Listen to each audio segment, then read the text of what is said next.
Fateci un pensierino al sistema d'allarme, perché qui arrivano gli islamici. È meglio avercelo, inserirlo il sistema d'allarme. Fate un colpo di telefono alla Sicurbet e dite: uè, ho sentito la trasmissione di Sammy Varin su Radio Libertà, che prezzo mi fai? E rimarrete sbalorditi. Oh, mica soltanto qui al nord, in tutta Italia, capito? Prossimo passaggio pubblicitario alle 9. Grazie naturalmente a tutti coloro che scelgono Radio Libertà per proporre i loro prodotti, le cose buone anche da mangiare del nostro amico Acerbis, eccetera, eccetera.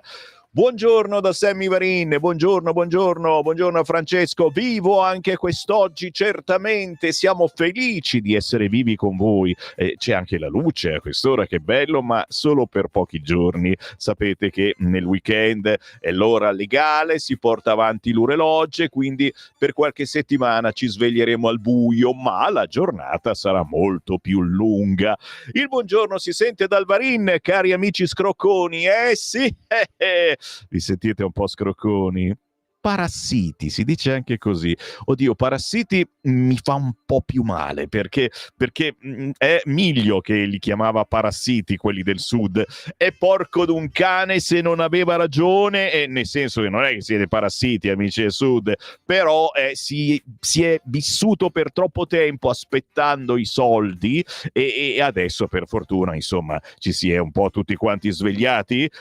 Ci metto il punto interrogativo, ma sta cosa stavolta siamo tutti parassiti, noi europei siamo scrocconi, secondo Vance, e Trump è pure d'accordo. Aspetta che guardo subito anche Ansia, l'agenzia ANSA, appena cambiato titolo, mi hanno sentito.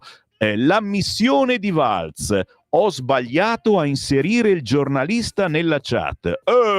Il consigliere per la sicurezza nazionale si è assunto la responsabilità di aver inserito il direttore dell'Atlantic nella chat riservata del Pentagono sugli attacchi agli Hutu, ma ha anche aggiunto: è ovvio che non ho visto questo sfigato nella chat. Fatto sta comunque che la titolazione è sparita, e in poche parole si davano ragione sul fatto che siamo noi gli scrocconi, ma va bene, no? C'è sicuramente un fondo di verità, e questa è la prima meditazione che vi metto sul tavolo, cari ascoltatori. 340 6709 659. Non so se sapete come funziona la mia non rassegna stampa, non è una rassegna stampa, ma è una riunione di ascoltatori che cerca di capire che cosa succede nel mondo utilizzando i titoli e alcuni quotidiani, in particolare per gli approfondimenti. Voi potete commentare in tempo reale ogni notizia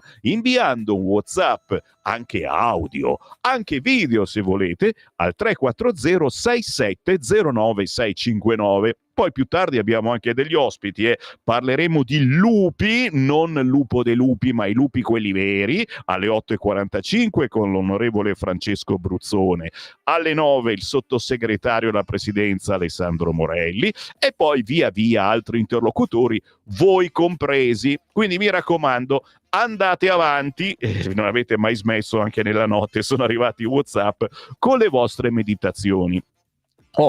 Notizia dell'ultima ora, c'è stata una sparatoria, o comunque qualcuno che ha sparato ed è rimasto ferito. Uomo ferito a colpi di pistola in centro a Milano, è la striscia rossa su Repubblica. Dice qualcosa di più il Corriere: sparatoria nella notte in centro a Milano, uomo ferito da colpi di pistola al volto. La sparatoria all'angolo tra Corso Garibaldi e via Marsala in pieno centro, la vittima è in ospedale, indaga la polizia. Devo dire che quest'oggi sui giornali, quando mai, è uscita un'altra verità ulteriore su Romano Prodi, e quindi tra poco la scopriamo cos'è successo. È successo che è proprio vero, gli ha tirato i capelli Romano Prodi alla giornalista, adesso lo vediamo, ma c'è anche un attacco alla Lega su diversi fronti. Sul Corriere si parla di autonomia in stallo, Lega inquieta, l'attesa di Calderoli e le mancate risposte di molti ministeri. E sul cartaceo, ma si trova già in versione elettronica. Mi sposto su Repubblica e non va molto meglio, nel senso che si attacca la Lega da un'altra parte con una cosa che fa ancora più male: le tensioni, la fuga degli eletti da Lega a Forza Italia dietro lo scontro tra Salvini e Tajani. Cioè praticamente hanno dei pensieri diversi la Lega e Forza Italia per colpa degli ex leghisti che stanno andando in Forza Italia. E io, siccome mi sono un po' rotto le balle, perdonatemi di sta cosa, oggi vi leggerò ciò che mette Repubblica in pagina e anche sul sito, ma dovete essere abbonati, lo sapete, per sputtanare, si uso proprio questi termini, coloro che hanno scelto di mollare la Lega e di andare in altri partiti, anche perché ce ne sono molti che conosciamo, che abbiamo intervistato, eccetera, e c'è anche una certa ribellione sui social. Ho visto, ci sono grandi ascoltatori anche della nostra radio, personaggi di primissimo piano della Lega che giustamente hanno sbottato dicendo basta, sta gente, li abbiamo fatti eleggere, li abbiamo fatti governare, gli abbiamo dato emolumenti importantissimi, non noi certamente, ma voi, tutti noi effettivamente con i nostri soldi, le nostre tasse, poi non sono stati eletti perché la coperta è corta in certe annate, lo sappiamo benissimo, e allora che fanno? Sputano addosso alla Lega, a tutti noi che siamo qui nella Lega, a Matteo Salvini, eccetera, eccetera. Non lo so, pensano di fare qualcosa di diverso nella vita? Sì, andando in Forza Italia certamente diventi lo schiavo, lo scendiletto di Tajani. E io ti dico, piuttosto che essere lo scendiletto di Tajani, ma volentieri vado a parlare nella radio dell'Oratorio, che non so se ce n'è ancora qualcuna, perché stanno chiudendo pure quelle. Vabbè, senti, no, parliamo di cose più importanti però, queste sono cazzate. La storia di Prodi, prosegue la telenovela Prodi, ve lo devo dire subito, voi fortunati che mi ascoltate alle 7.38 sul canale 252 del televisore, sulla banda DAB dell'autoradio, sui social, le varie piattaforme, compresa la pagina Facebook di Lega Salvini Premier, voi che ce l'avete duro anche alle 7.38, politicamente naturalmente. Silenzio tutti, giù la base Francesco, e allora guardiamo, sì, perché questo è da guardare, veramente il servizio è andato in onda ieri sulla 7 e onore al loro coraggio e alla faccia terrorizzata dei giornalisti in studio, perché è stata trasmessa la clip di Romano Prodi che tira i capelli alla giornalista Mediaset da un'altra angolazione, e porco d'un cane si vede che glieli tira proprio i capelli. Senti un po', schiscio button e voi ascoltate e guardate. Proprietà privata deve essere abolita, limitata, corretta, estesa caso per caso, non dogmaticamente in linea di principio. Ma che cavolo mi chiede? Io ho mai detto una roba del genere in vita mia? È un passaggio del manifesto di Ventotene. Lo so benissimo, signora, non credo, non sono mica un bambino, sa. Gli ha tirato i Ma capelli. era nel 41. Proprietà privata deve essere abolita, limitata, corretta, estesa caso per caso, non dogmaticamente in linea di principio. Ma che cavolo mi chiede? Io ho mai detto una roba del genere in vita mia? È un passaggio del manifesto di Ventotene. Lo so benissimo, signora, non credo, non sono mica un bambino, sa. Quindi non si è appoggiato alla spalla, eccetera, ma proprio le ho tirato i capelli come se fosse una giornalista asina in questo senso. Rossano Sasso mette in pagina, deputato della Lega, mette in pagina questo dicendo: non le ho tirato i capelli, le ho solo messo una mano sulla spalla. Falso. Quello delle sedute spiritiche, quello dell'IRI, quello dell'euro, sempre lui, Romano Prodi, che mette le mani addosso a una donna, una professionista, una giornalista, colpevole di avergli fatto una domanda scomoda. E adesso a sinistra che farete? Vi commuoverete, piangerete in aula? Proporrete l'educazione sessuale alle elementari contro il patriarcato? Pagliacci. Continuerete a difendere il vostro guru? Giornalisti di sinistra, deputati, intellettuali dei miei stivali che avete attaccato Lavinia Orefici e difeso Prodi. Chiedete scusa e vergognatevi. Video scioccante. E onore a quelli di martedì che l'hanno diffuso, attenzione. Oggi peccato che alle 21:30 su Rai 1 trasmettono Io Capitano, questa è la cosa che poi... Però non lo scrive ancora nessuno, se ne sono completamente dimenticati, dai! Però bisogna guardarlo, per cultura ragazzi, uno che fa politica, che fa il giornalista. Sammy, che fai, non guardi Io Capitano? Sammy? Oh, non risponde, vabbè, lascia sta.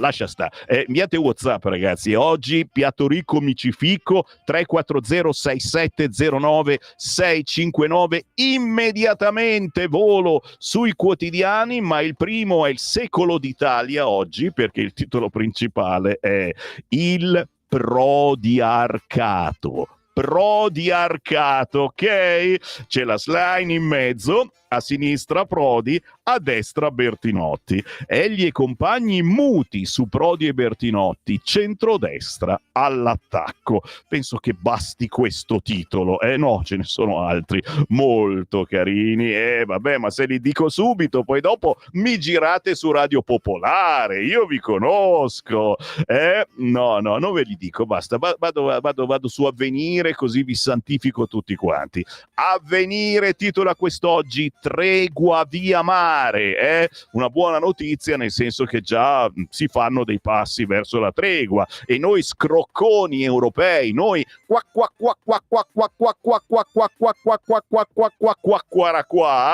siamo contenti che si muova qualcosa verso la pace. Tregua via mare, scrive Avvenire, comincia a prendere forma un cessate il fuoco che però protegge le infrastrutture, non la popolazione. Accordo USA, Russia e Ucraina sulla libera navigazione e il ripristino dei commerci, ma Mosca vuole prima il ritiro delle sanzioni. A Kherson i contadini sminano i campi. Molliamo. Ci basta, dici? No, nel senso c'è un fracco di roba da leggere, molliamo Avvenire e andiamo, no, al Corriere, no, è brutto. Dopo il Fatto Quotidiano, in centro pagina naturalmente la Santanchè, Visibilia altra furbata, salvata coi fondi Covid. Santanchè, nuove accuse mentre cambia avvocato per rinviare l'udienza. Fratelli d'Italia la scarica, la Lega no. Il trucco per tener lontano il GUP e restare è quello per finanziare l'azienda nel 2020. Vertice di maggioranza dopo la lite Salvini-Tajani, Meloni convoca gli alleati, tra virgolette, Lega e Forza Italia in rissa per metterli in riga sull'Ucraina e riarmo UE. Così la titolazione sul Fatto Quotidiano. Giro giornale e vado sul Quotidiano, il giornale, follia PD, ai figli solo il cognome della madre, e devo dire parecchio scritto su tutti i social su questa argomentazione. È la proposta di Franceschini, è un risarcimento alle donne per il passato. Per parte del PD è una battaglia di civiltà, scrive Domenico Di Sanzo oggi sul Giornale, mentre secondo il centrodestra si tratta di una provocazione. L'ultima incursione politically correct che rasenta il parossismo è firmata dal senatore del PD ed ex ministro della cultura Dario Franceschini. Non più il cognome del padre, nemmeno il doppio cognome, facoltà già prevista oggi dalla legge. Il Big Dem propone di dare ai figli il solo cognome della madre. E questo è l'obiettivo di un disegno di legge che Franceschini presenterà nei prossimi giorni al Senato. Te capì?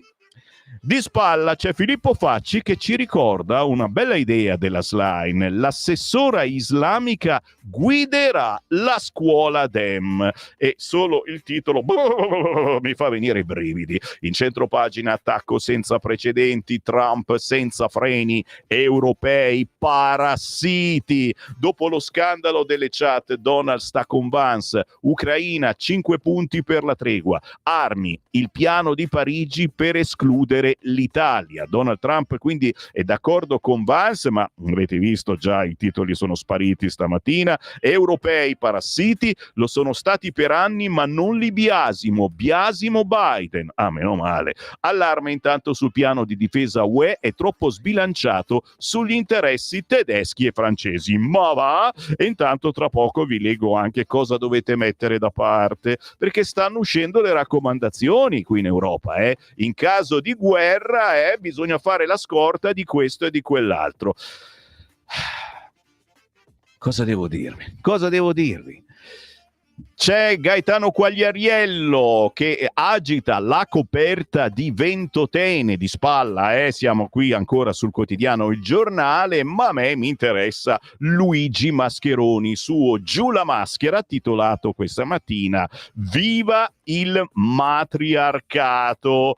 Mentre negli scorsi giorni lungo i corridoi della politica italiana correva la voce di una immaginifica crisi di governo, la sinistra, preoccupata dall'eventualità, ha provato a dimostrare all'elettorato la follia di una simile ipotesi. E così ieri nell'assemblea del gruppo parlamentare del PD, in cui ci si chiedeva e adesso che stronzata ci inventiamo, Dario Franceschini all'improvviso ha urlato «Ho un'idea!» e purtroppo l'ha detta: facciamo una proposta di legge per dare ai figli solo il cognome della madre. Perché? Boh, diciamo che è un risarcimento per un'ingiustizia secolare e fonte di tutte le disuguaglianze di genere.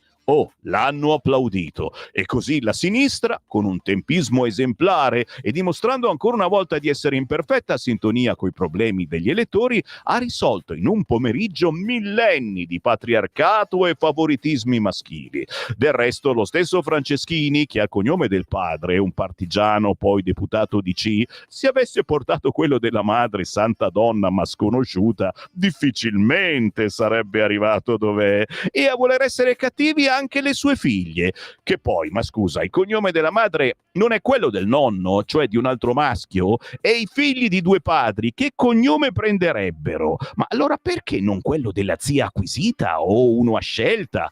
Siamo alle solite. La sinistra è fatta così, messa davanti a un problema, crede di cambiare le cose cambiandogli il nome, ma almeno ha fatto un passo avanti e adesso è passata al cognome. Così Luigi Mascheroni quest'oggi sul quotidiano Il Giornale, dove ci torniamo naturalmente, ma prima c'è il quotidiano Il Tempo che titola Saluto Romano, e ci mancava questa effettivamente. La caduta di Prodi e il PD patriarcale, un nuovo video inchioda al prof, dopo il flop dell'hashtag di Letta Franceschini si inventa il cognome di mamma per il mondo femminile e intanto la Corte dei Conti indaga sulla piazza di Gualtieri. Tutto in poche righe, effettivamente è tutto vero. Anche il Corriere ci ha sentito, ha messo in pagina il nuovo clip di Romano Prodi che tira i capelli alla giornalista. Tutto vero, ma mi hanno detto che sta soffrendo. Chi lo conosce bene dicono che stia soffrendo veramente tanto.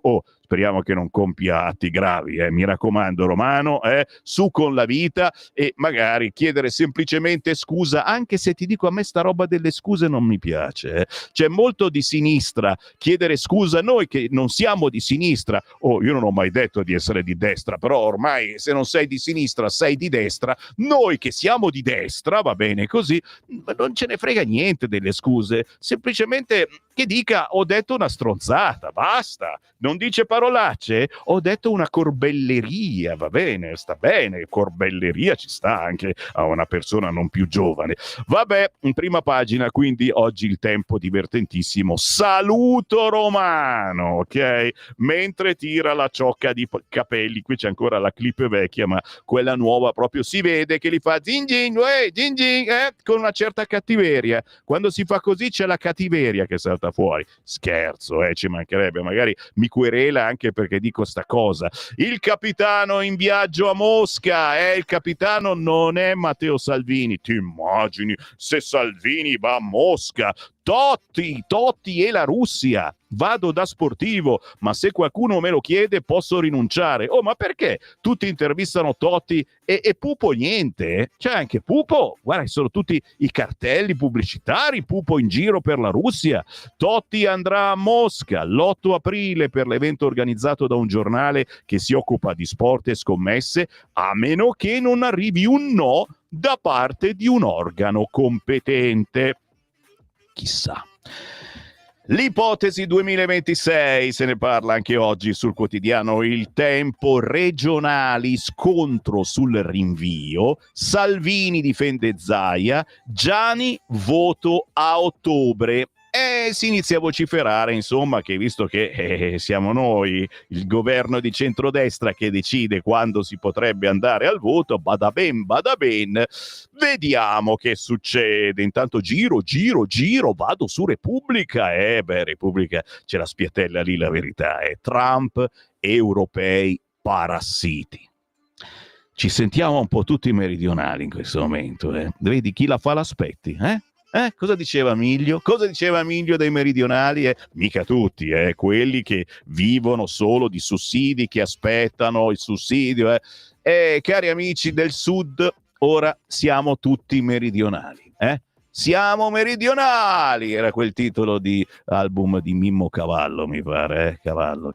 Trump, europei parassiti, nuovo attacco dopo le chat sui piani di guerra anti-Hutu diffuse per errore dal Pentagono. A Riyadh, bozza di accordo sul cessate il fuoco nel Mar Nero, più vicina alla tregua in Ucraina. Trump, parassiti. In centropagina la grandissima Brignone piglia tutto, vince la terza coppa. Ai figli il cognome della madre, la proposta che fa discutere, scrive Repubblica. Non ha il coraggio di dire che è una stronzata, che fa discutere. Rosa e Olindo, no definitivo la riapertura del processo. No, non ci arrendiamo, c'è ancora l'Europa. No, la Corte dei diritti dell'uomo, vogliamo quella. No, io non mi arrendo assolutamente. La Stampa, sì che vi piace. I dazi mettono in crisi l'alleanza con gli USA, virgolettato. Oggi intervista a Lollobrigida. Tratti l'Unione Europea. Trump attacca, europei parassiti. Stati Uniti, Ucraina, Russia, intesa sulla navigazione nel Mar Nero, i nuovi paletti di Putin. Il racconto, naturalmente, se ne parla sulla Stampa, su Repubblica. Insomma, se volete sapere tutto sul Papa, davvero stava per morire, che è morto non lo scrive più nessuno, state tranquilli. Però oggi la Stampa racconta l'angoscia di morire, tocca anche il Papa, e non c'è alcun nesso con la fede in Dio. Bisogna specificarlo. La Stampa ne parla oggi, va bene? E compratela se vi interessa. Di cosa parla Mattia Feltri? Oh mamma mia. Vado? Lingua e mani. Mattia Feltri, il buongiorno di Mattia Feltri, oggi sul quotidiano La Stampa. Indovinate di cosa parla? Di Romano Prodi, tributati numerosi elogi che è doveroso tributargli, si può senz'altro sottolineare una tendenza alla permalosità e all'iracondia. Anni fa, da capo del governo, rifiutò di rispondere a un inviato, sempre di Rete 4, poiché la considerava senza molti torti, una rete a lui particolarmente ostile. E diciamo che non ha cambiato idea, ma i cui telespettatori erano comunque italiani, e anche di loro era il presidente Romano Prodi. E dunque non mi sono stupito nel vederne l'irritazione incontenibile davanti alla domanda di formidabile stupidità, è vero, rivoltagli da una giornalista a proposito della proprietà privata da abolire secondo il manifesto di Ventotene. È un qualcosa, sapevamo rispondere tutti quanti noi, era una roba scritta nel 1941 dopo che questi poveracci erano stati incarcerati per anni dai fascisti. Cosa volevi che scrivessero? E nemmeno mi stupisce il frontale di questi giorni tra i sostenitori dell'uno, ovvero il popolo di sinistra, e i sostenitori dell'altro, ovvero il popolo di destra. Non per ossequio a un certo terzismo, del quale non riesco più a liberarmi, mi dichiaro però incapace di prendere una posizione. Fossi stato la giornalista, mi sarei fatto tagliare la lingua piuttosto che porre una domanda così priva di un minimo di senso della storia. Cioè, dice la stessa roba che dice Prodi. Su questo ha ragione Prodi, e soprattutto dopo 3 giorni in cui non si era parlato d'altro. Ma fossi stato Prodi, mi sarei fatto tagliare le mani, quante mani tagliate che vedo, piuttosto che allungarle con sdegno e paternalismo su un'interlocutrice. Faccio un ulteriore sforzo. Tra ricevere la domanda ricevuta da Prodi e ricevere la tiratina di capelli ricevuta dalla giornalista, ecco, probabilmente avrei preferito ricevere la domanda, soprattutto nel ruolo di un professore, per l'ampio spazio di ironia concesso alla risposta. Temo però di avere scontentato tutti, non sono proprio buoni tempi per la diplomazia. A Veltri, sei un democristianone, altro che te ne lavi le mani, anzi te ne tagli le mani. Tacciamo di infinite cose, molliamo. Guarda, se avessi la stampa lo appallotterei e lo butterei via, con tutto il rispetto per quelli che ci lavorano, non ci mancherebbe altro. Mi scrive il comitato di redazione, e poi oggi c'è anche un servizio su Fantozzi, 50 anni di Fantozzi. Dopo ve lo leggo, ve lo leggo subito, ormai ho aperto la pagina. Si intervista Liu Bosisio, la signora Pina, nel primo film della saga, uscito 50 anni fa. Liu Bosisio, Fantozzi non fa ridere, quello di ieri era timido, sentite qua, oggi usa il coltello. Guarda che forte sta cosa, Cioè oggi Fantozzi era timido, ieri era timido e sfigato, oggi tirerebbe fuori il coltello.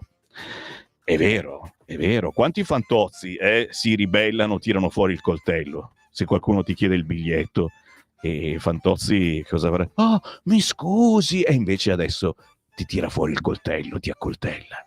L'attrice era la signora Pina nel primo film della saga, uscito 50 anni fa, un simbolo delle donne sottomesse ieri e oggi, uccise se si ribellano.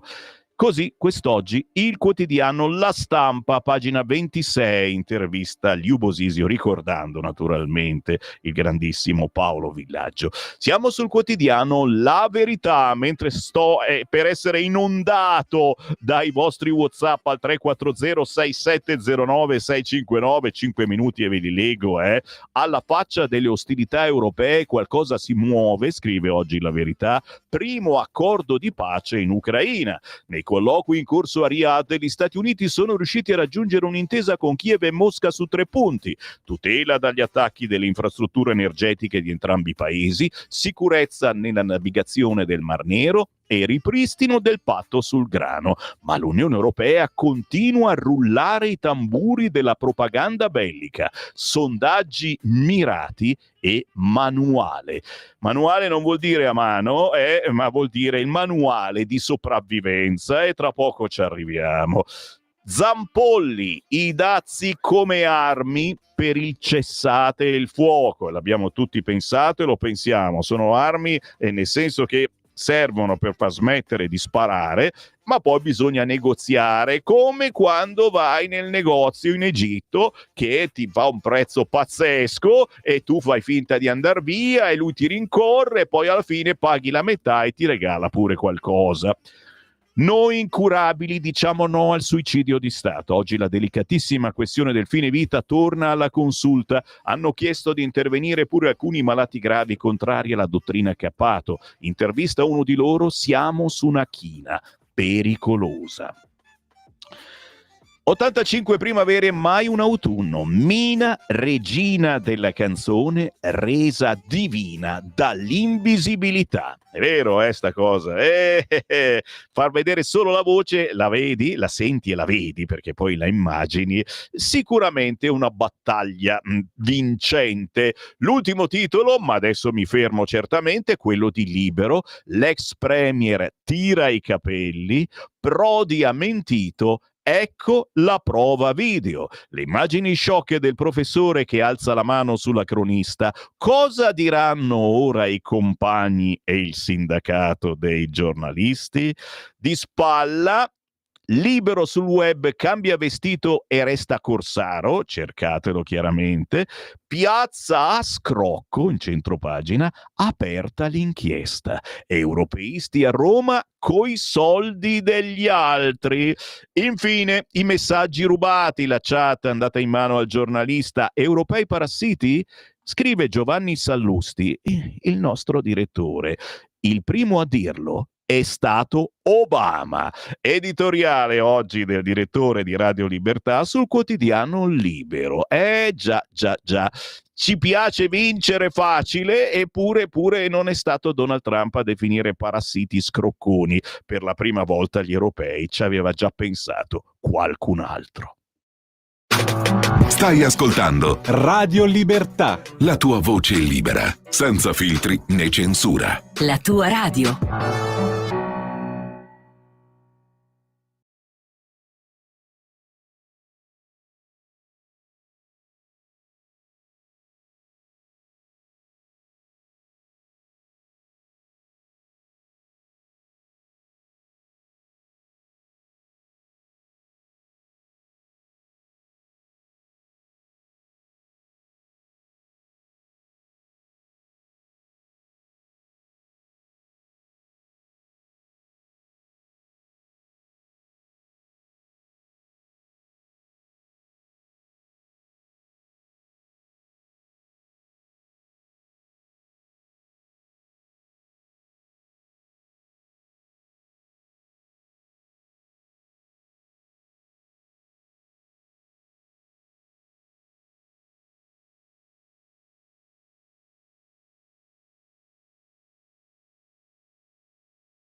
Pompamelo, pompamelo, pompamelo, pompamelo.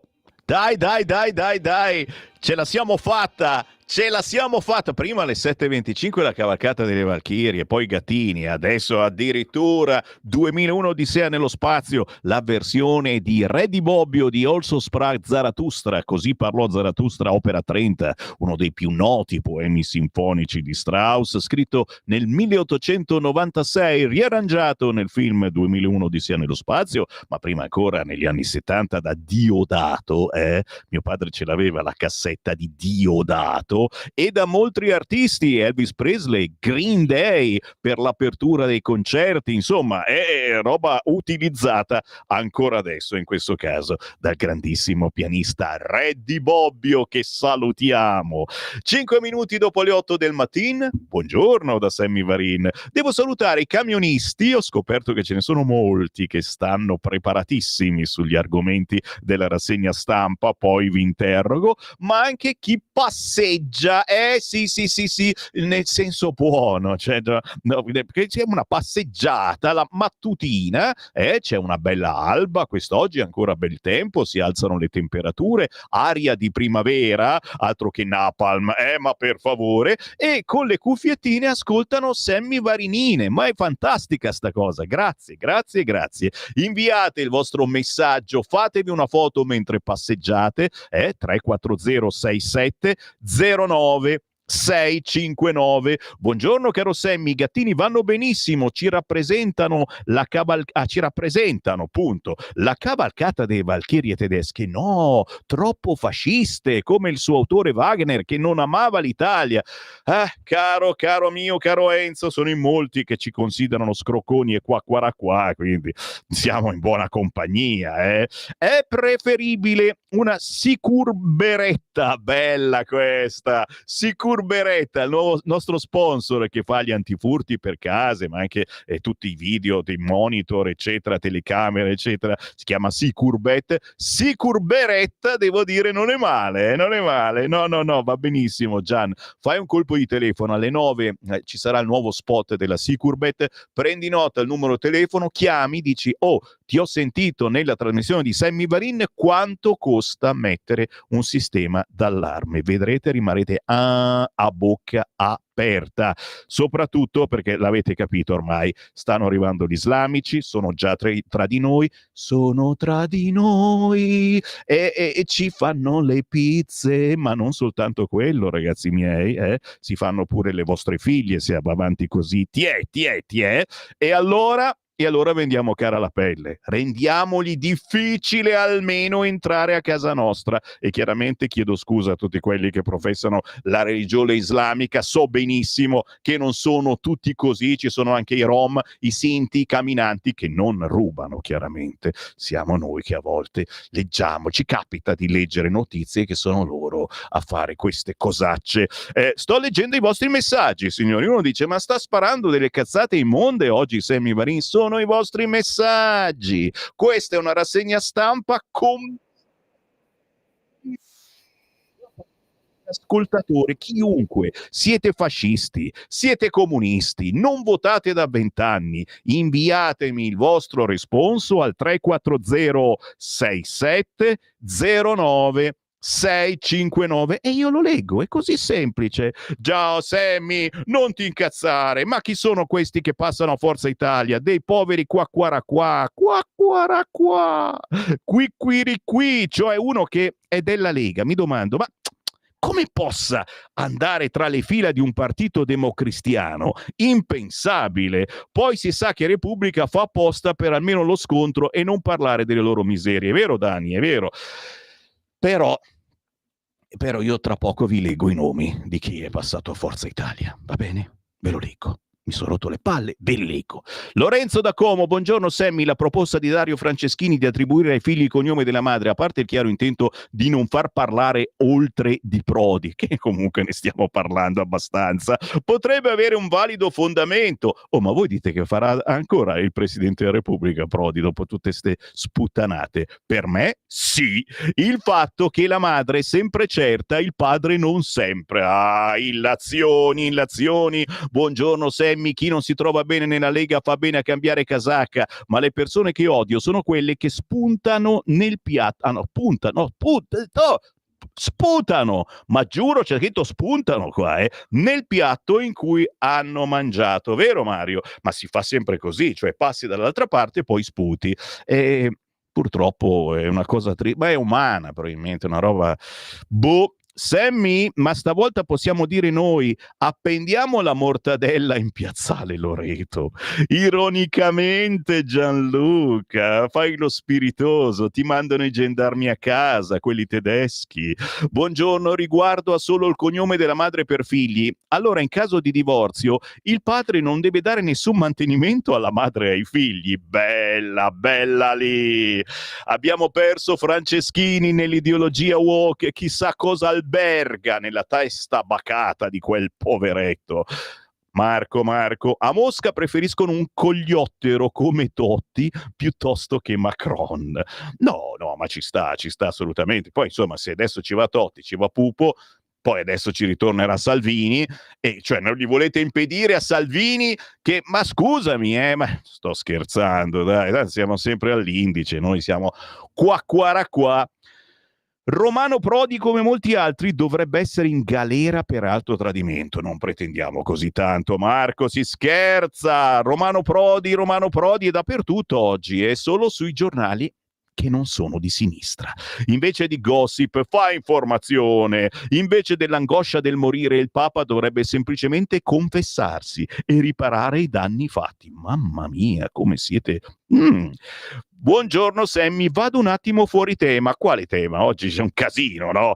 Da me, dopo un primo periodo dove erano proprio spariti, sono tornati gli extracomunitari in monopattini, non curanti delle regole del nuovo codice della strada, e nessuno che controlla e sanzione. Sarà mica che sono arrivati ordini dai soliti per boicottare il codice? Bella meditazione, Fabio. Sarà che sta arrivando il partito islamico anche da te e daranno volantini sui monopattini senza né targa né casco. Solo i tonti possono credere ai sondaggi della strega Wonder. Basta vedere le ultime votazioni di diverse nazioni, anche se l'antidemocrazia continua a non riconoscerlo. Mi fermo perché ho cose belle da leggervi, ragazzi, ma state lì perché i vostri WhatsApp poi arrivano. Siamo in onda fino alle 9:30 e poi ancora dalle 11 a mezzogiorno, quindi prima o poi li leggo tutti.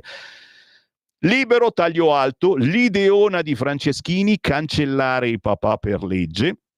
Ma io vado a pagina 2 di Libero e signori, europeisti col denaro degli altri, si muove la Corte dei Conti. Aperto un fascicolo sulle spese di Gualtieri per la piazza pro UE.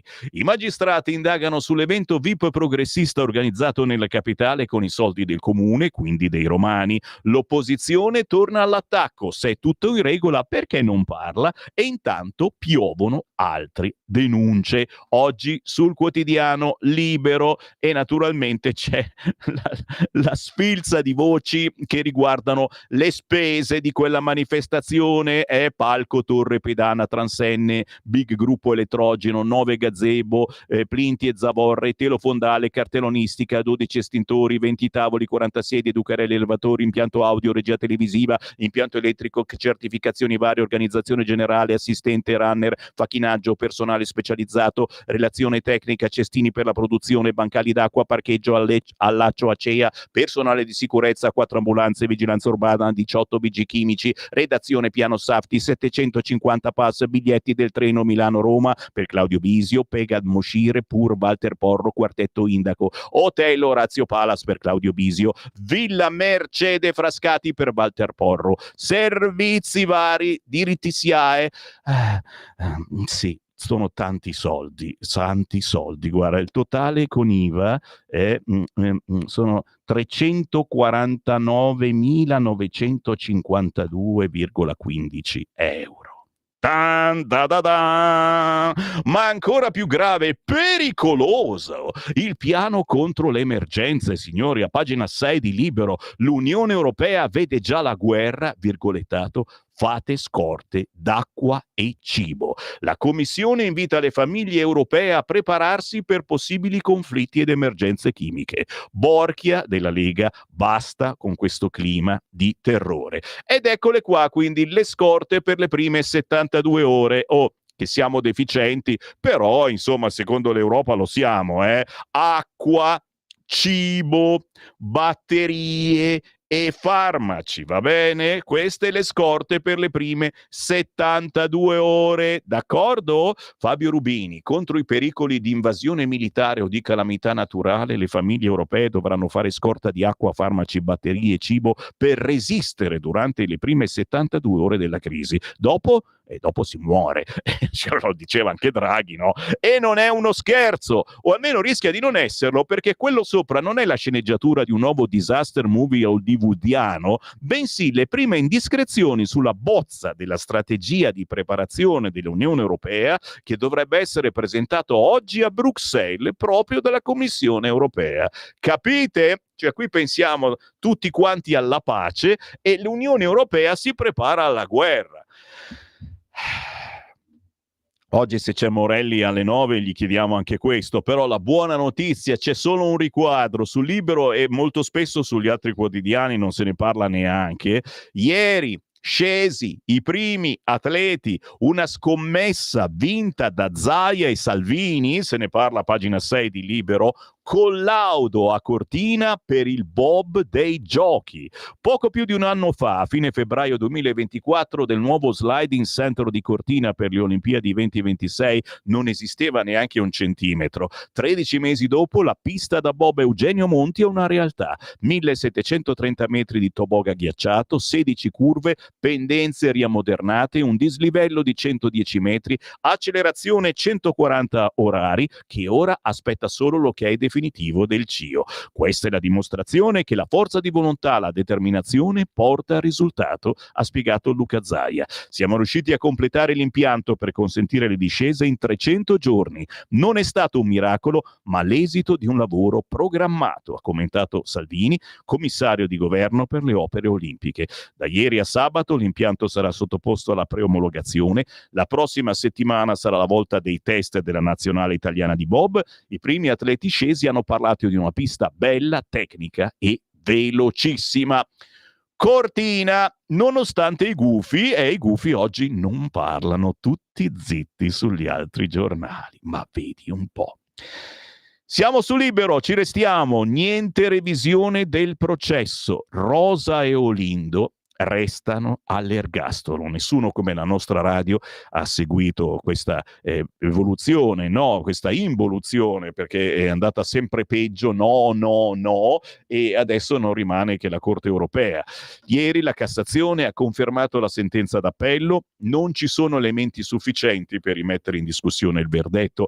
Secondo il procuratore generale nessuna prova, soltanto congetture. Si parla naturalmente della strage di Erba, rigettato il ricorso della difesa. Simona Pletto oggi ne parla su un paginone, il paginone 19 sul quotidiano Libero, ma chiaramente se ascoltate Radio Libertà intorno alle 10 oggi arriva il nostro condirettore Giulio Cainarca. Ancora quotidiano Libero, e qui vado nel panino milanese di Libero. Aspetta un attimo che guardo se c'è qualcosa prima. Ah sì, è sempre a proposito della piazza pro Unione Europea. Bologna prepara il bis, prepariamoci, pagano sempre i bolognesi. Lepore in fuga dalle accuse, il Dem non risponde in municipio sull'evento del 6 aprile a Bologna. Il centrodestra ci dica chi paga. Bignami di Fratelli d'Italia giù le mani dalle tasche dei cittadini. Dici che pagherà il comune di Bologna quest'altro evento pro UE? Dicevo, panino milanese di Libero, perché la battaglia delle motociclette pioggia di firme contro i divieti. Ne parliamo da mesi e pare che sarà così. A ottobre non si può più girare se avete vecchie motociclette in quel di Milano. Il giro di vite sulle moto fissato a ottobre metterebbe fuori uso circa 80.000 mezzi. Raccolte in 72 ore 1.200 sottoscrizioni e ora si punta alle 14.000 per avere il referendum. Ragazzi, l'unica rottura che bisognava, l'abbiamo promosso anche noi della Lega con la nostra europarlamentare Sardone, cercatela chiaramente, si può ancora votare. L'unica rottura è che bisogna entrare col CIE, la carta d'identità elettronica, il solito sistema, sai, per fare le cose ufficiali, e quindi non è immediato, però si può ancora fare, ma sono state raggiunte tantissime firme e adesso qualcosa deve per forza accadere, lo dice a pagina anche 35 Libero.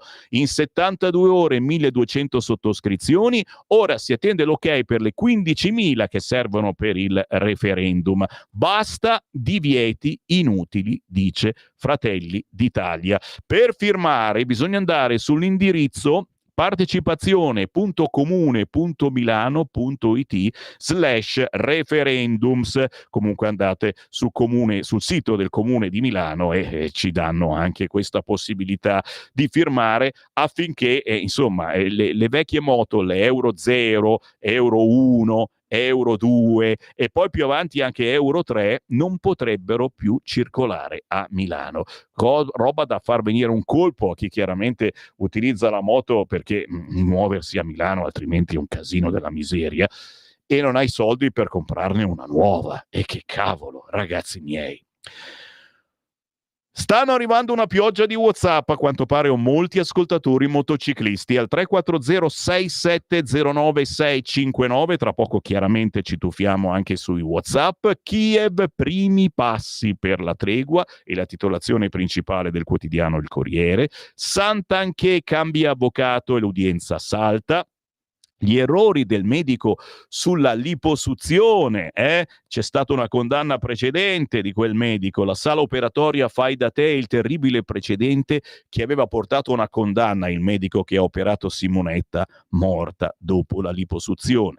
Il no alla revisione del processo, rimane l'ergastolo per Olindo e Rosa, e poi Massimo Gramellini, anche lui se ne occupa in nome della madre. C'è chi lo sta prendendo in giro e chi gli ribatte che i problemi sono ben altri, ma Dario Franceschini non ha tutti i torti quando propone una legge per dare ai figli che nasceranno il cognome della madre. Intanto perché ci offre una speranza: in Italia nasceranno ancora dei figli. Guardando le statistiche non pare così scontato, ma dai, ma adesso li può adottare anche uno che vive da solo, quale problema? Guardando le statistiche non pare scontato, e poi perché ha il pregio di abbattere il macigno del doppio cognome, impraticabile in un paese soffocato dalla burocrazia e l'ipocrisia della libertà di scelta. Non prendiamoci per il naso, in una società che in molti suoi strati è ancora dominata da un pregiudizio tradizionale. Libertà di scelta significa libertà di continuare a scegliere il cognome del padre.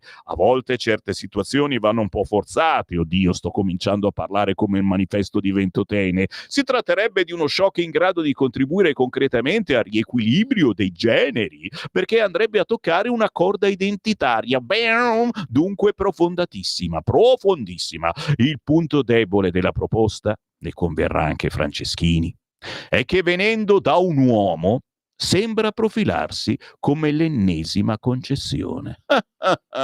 È come se Prodi vi tirasse la ciocca di capelli, care donne.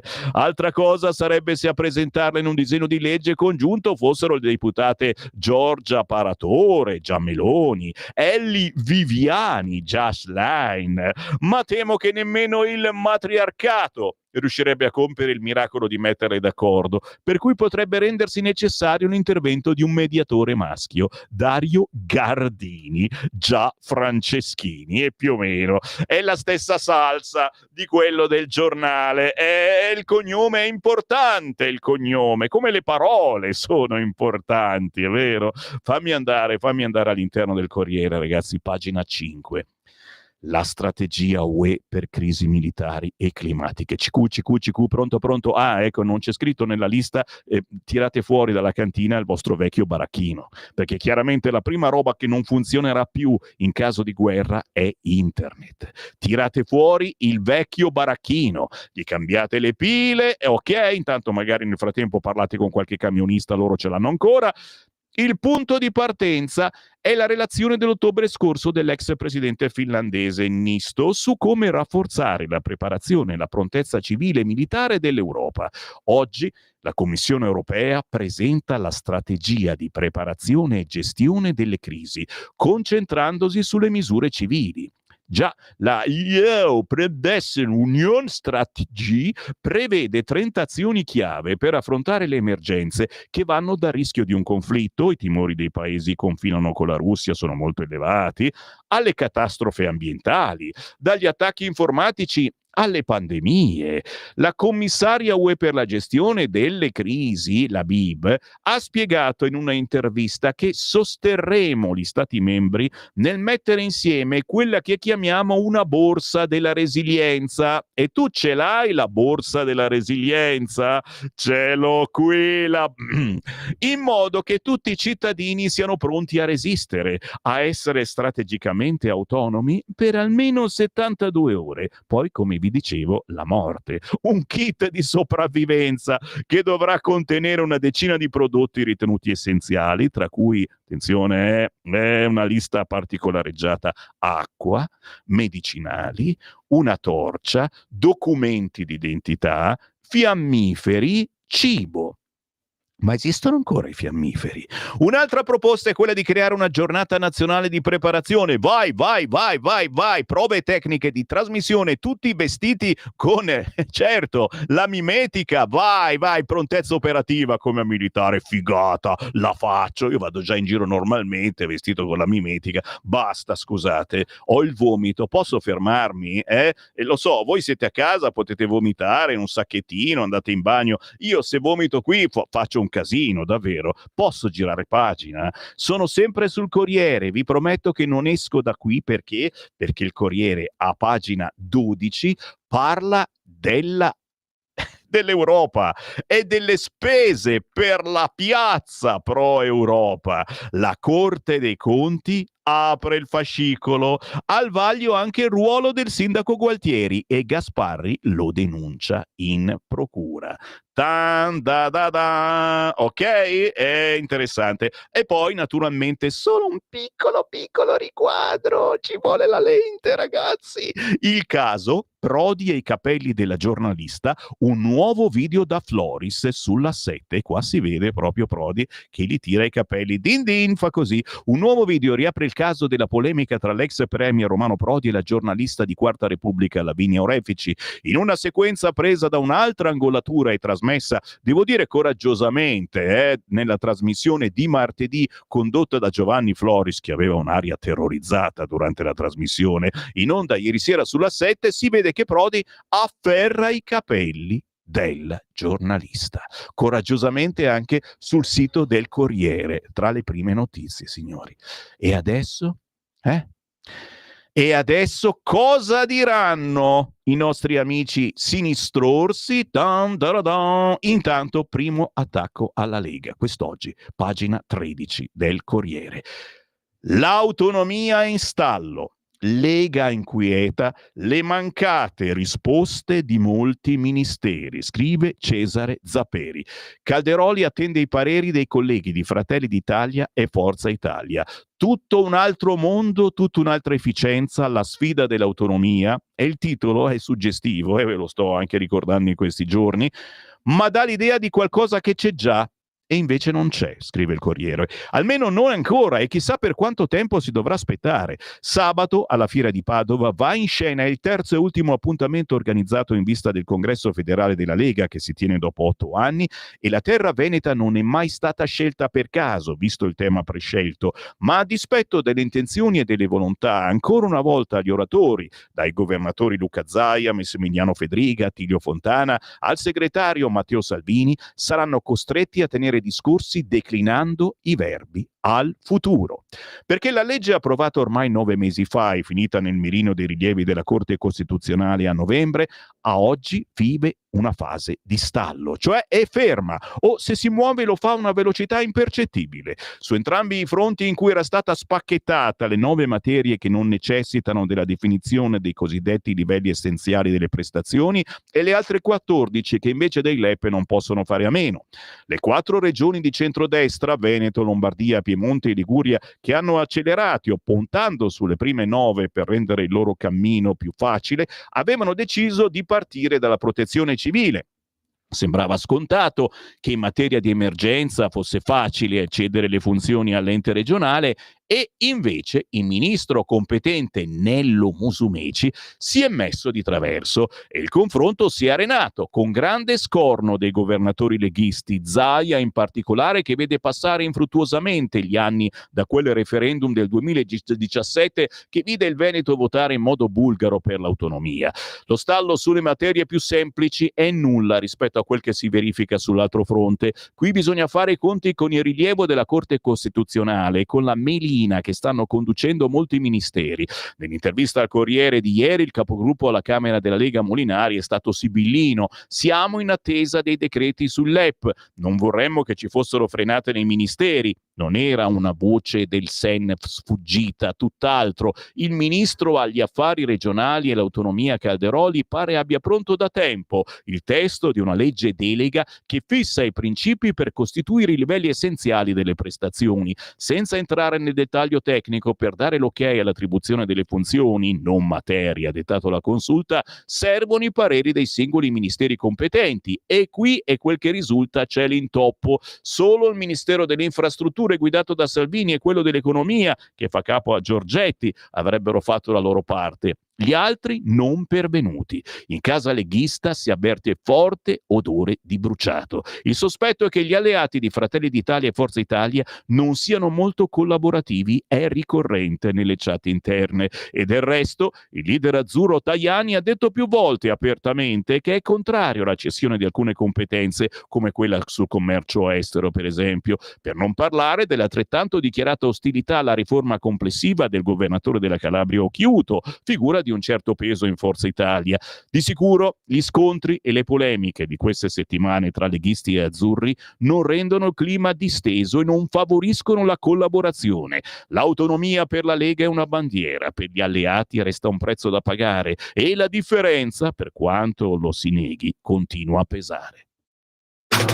Stai ascoltando Radio Libertà, la tua voce libera, senza filtri né censura. La tua radio.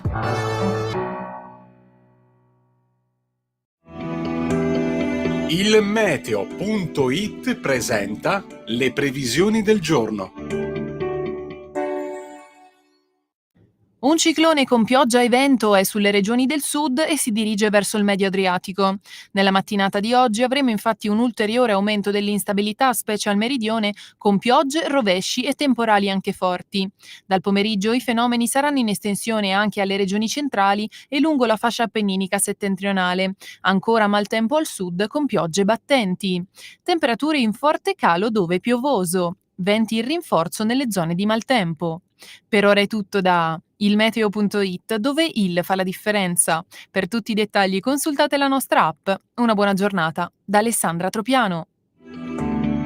Avete ascoltato le previsioni del giorno.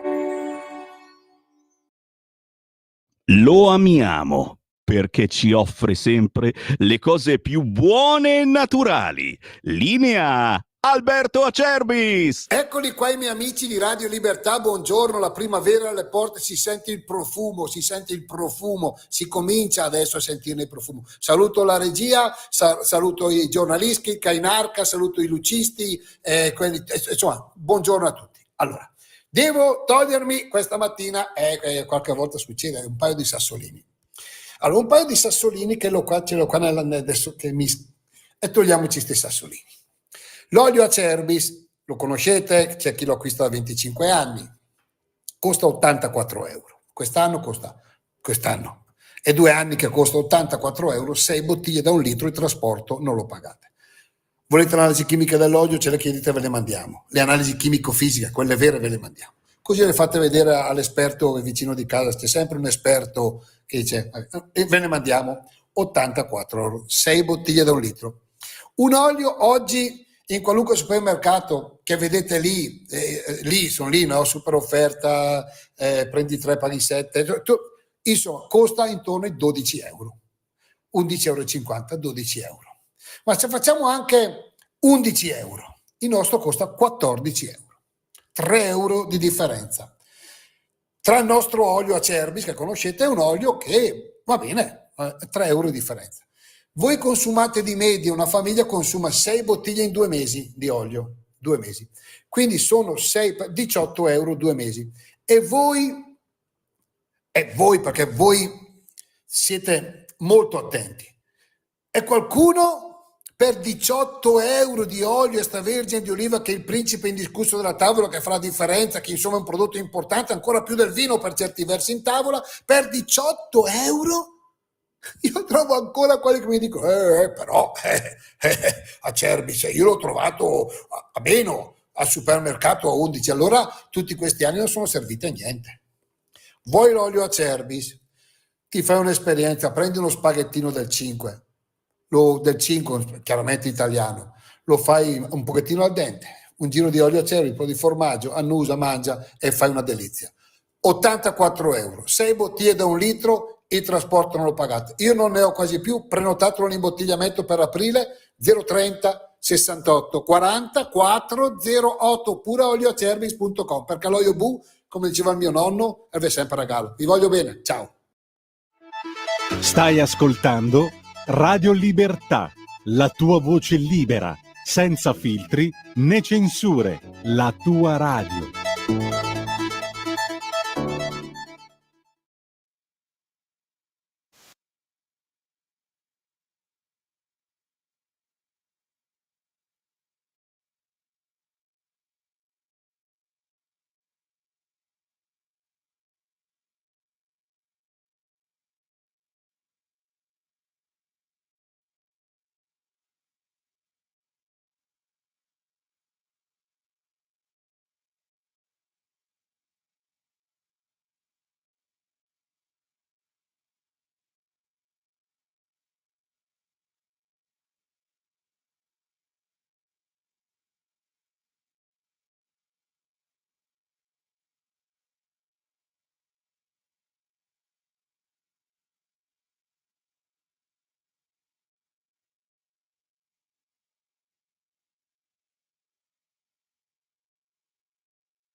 Atmosfera, ragazzi, quest'oggi è bella, bella, bella. Con il buongiorno da Sammy Varin abbiamo ascoltato Your Love nella versione di Luigi Zimmitti da Siracusa, un maestro clarinettista prestato al sax che sa spaziare tra jazz, pop, danza classica, house music. In questo lavoro rende omaggio a Ennio Morricone al film C'era una volta al West. Cercate anche su YouTube Luigi Zimmitti, questa Your Love, ma c'è tutta la collezione completa delle più belle colonne sonore di Ennio Morricone. Buongiorno da Sammy Varin. Nella pausa ci sono solo artisti indipendenti sconosciuti, lo sapete, noi siamo per gli umili. Ma adesso vi faccio arrabbiare, certamente. Sì, il primo attacco lo abbiamo avuto sul Corriere e si attaccava sull'autonomia dicendo che non succede assolutamente niente. Secondo attacco alla Lega oggi su Repubblica. Siamo, signore e signori, a pagina 8. Prima, in alto, Meloni riunisce i vice dopo le liti, il nodo dell'invio delle truppe. Il vertice, oggi probabilmente per fare il punto in vista del summit di Parigi, potrebbe essere l'occasione per il chiarimento chiesto dal leader di Forza Italia. La Premier insisterà sull'uso dell'articolo 5 della NATO. E va bene, la politica estera continua a essere un elemento di tensione tra gli alleati, ma il caso di Antonio Fraschilla spiega meglio, secondo Repubblica naturalmente, la fuga degli eletti da Lega a Forza Italia dietro lo scontro tra Salvini e Tajani. Quindi la colpa è di chi se ne sta andando in Forza Italia perché litighiamo con Forza Italia. Roba che non mi viene da ridere, ma mi viene da piangere, però giustamente adesso è ora di fare nomi e cognomi, ragazzi miei. Siamo grandi e purtroppo anche vaccinati. Da inizio legislatura sono stati una trentina i passaggi da un partito all'altro alle Camere e negli enti locali. Dietro le tensioni tra Matteo Salvini e Antonio Tajani, sappiatelo, cari qua l'ascolto, non ci sono solo i temi di politica estera, il rapporto USA-Europa o le questioni di casa nostra legate alla politica economica del governo. Come raccontano a microfoni spenti alcuni alti dirigenti di entrambi i partiti, ad alimentare le tensioni esplose in questi giorni ci sono argomenti più prosaici. Uno in particolare non piace a Salvini: la campagna acquisti messa in atto da Forza Italia verso alcuni dirigenti del Carroccio, con Tajani che sfrutta la virata a destra del capitano e attrae i moderati del partito fondato da Umberto Bossi. Un continuo accaparramento di nostri amministratori fin dall'insediamento di questo governo, sussurra un leghista, sottolineando come la goccia che ha fatto traboccare il vaso sia stato il passaggio a legislatura in corso del deputato Davide Bellomo, che tutti noi conosciamo naturalmente. Lascio un partito alleato con Orban e AfD, con l'estrema destra, intese che mi creano disagio, ha detto l'ormai ex deputato leghista, accolto a braccia aperte da Tajani. Io questo Davide Bellomo, ve lo giuro, insomma, faccio il giornalista a Radio Padania ancora, mai sentito nominare. Sicuramente non era di quelli più attivi, perdonatemi, eppure l'abbiamo fatto eleggere noi della Lega e si è portato a casa parecchi soldini e continua a portarseli a casa. Ma appunto questo è solo l'ultimo caso sbelli. Dicono che in via Bellerio giri una cartellina aggiornata con i nomi di almeno una trentina di dirigenti passati a Forza Italia e alcuni anche a noi moderati, l'altro contenitore centrista molto più vicino alla Premier Giorgia Meloni. I numeri più significativi sono quelli in direzione forzista e sono soprattutto al nord. Qualche giorno fa ha annunciato il suo passaggio dalla Lega a Forza Italia l'assessore della provincia autonoma di Bolzano Cristian Bianchi. In Valle d'Aosta invece ha lasciato il Carroccio il consigliere regionale Cristian Ganis, anche lui lamentando la deriva a destra impressa da Salvini al partito. In Veneto è in corso la battaglia più forte tra Lega e forzisti, questi ultimi guidati dall'ex leghista Flavio Tosi, in pressing per incassare l'arrivo tra gli azzurri del consigliere regionale Enrico Corsi, dopo gli addii al Carroccio del consigliere regionale Fabrizio Boron, dell'ex vicepresidente della regione Gianluca Forcolin e dell'ex deputato Paolo Paterno. paternosters. Tosi fa scouting tra i delusi e ha già preso dalla sua parte anche gli ex leghisti lombardi Gianmarco Senna, Max Bastoni, Gianmarco Reguzzoni. In Piemonte danno in uscita dalla Lega l'ex consigliere regionale Gianluca Gavazza. Insomma, ragazzi, non c'è più nessuno nella Lega, sono scappati via tutti. Addirittura a Milano si dà in uscita Deborah Giovanati, anzi è già uscita, insieme a 5 consiglieri nel municipio, tutti verso Forza Italia. A Firenze è toccato all'ex consigliere regionale Jacopo Alberti, sempre stessa destinazione.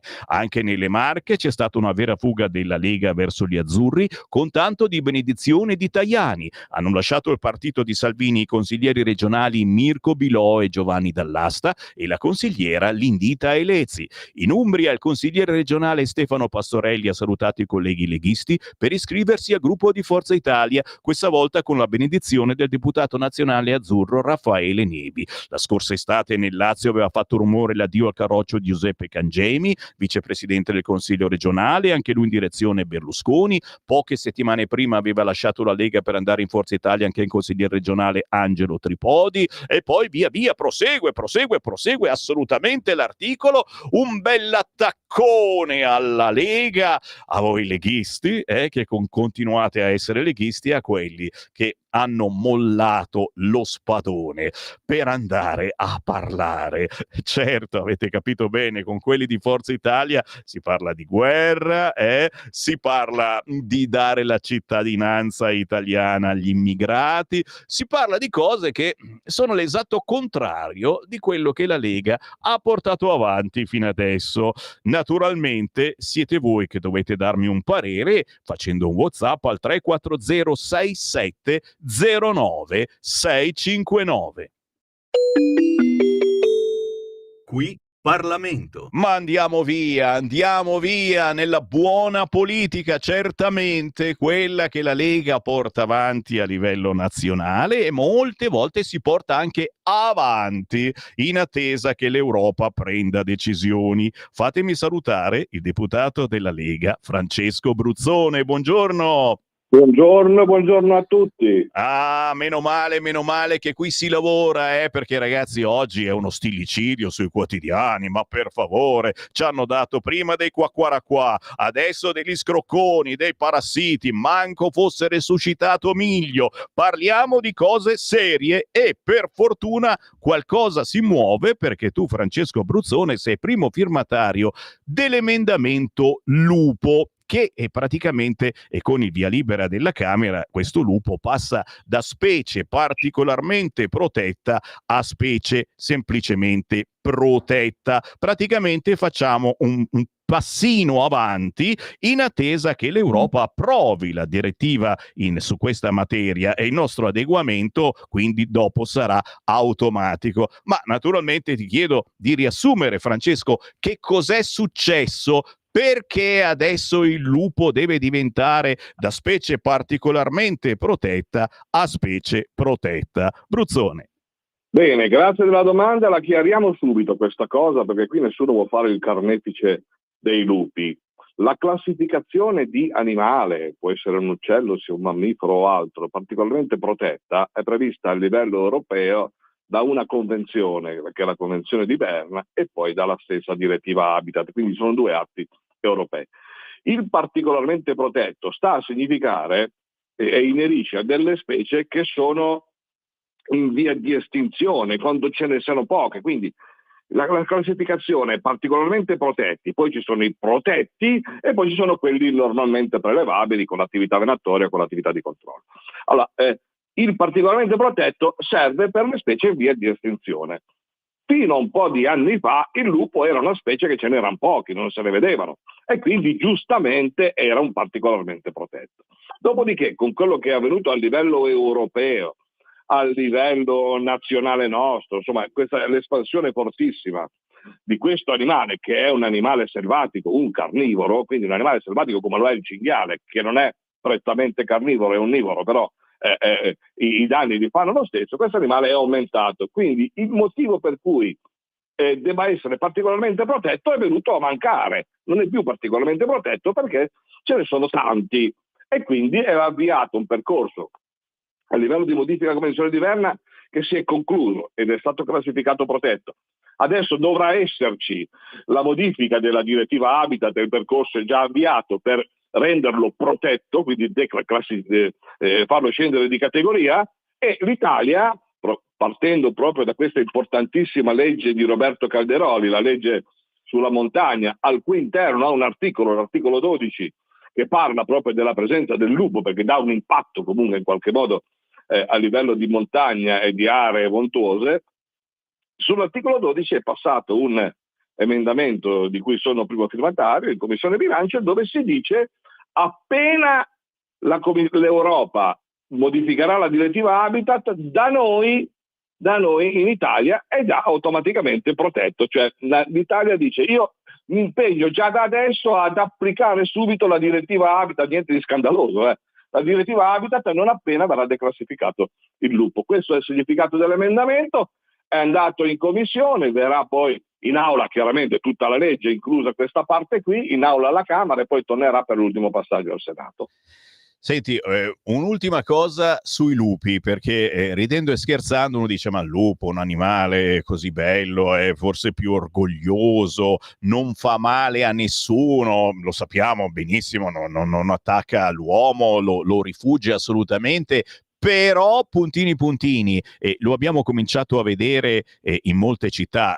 L'altro giorno è stato avvistato un lupo a Busto Arsizio, in provincia di Varese. Nella tua Liguria ce ne sono moltissimi ormai a ridosso dei paesi, delle città, in Emilia Romagna, in Toscana. Che cosa sta succedendo e soprattutto per cosa è pericoloso il lupo? Diciamolo.